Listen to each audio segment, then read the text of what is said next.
Pour comprendre le fonctionnement de la cryptographie distribuée, on va se concentrer sur deux outils récents et d'actualité qui se fondent dessus, le protocole Bitcoin et la blockchain. Le protocole Bitcoin est apparu en 2008, créé par un individu utilisant le pseudonyme de Satoshi Nakamoto.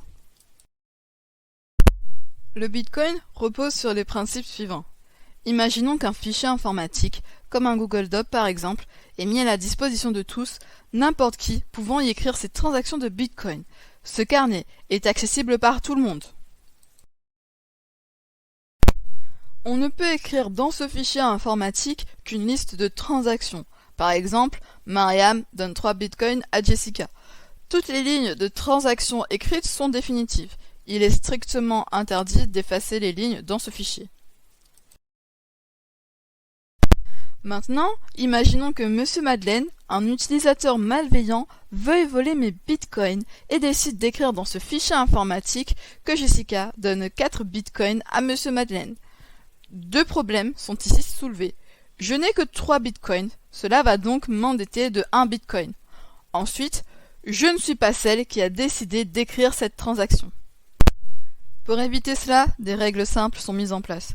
Il est strictement interdit de s'endetter, tout utilisateur doit avoir au moins 1 bitcoin pour pouvoir écrire une transaction.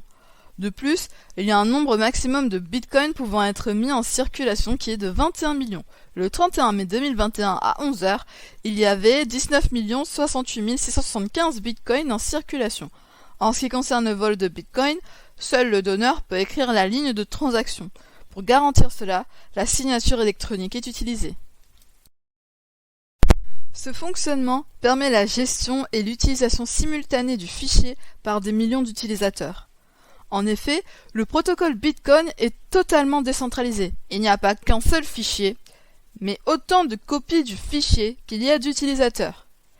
L'intérêt de cette décentralisation est qu'il permet de ne pas avoir besoin d'une entité particulière pour gérer le fichier en question.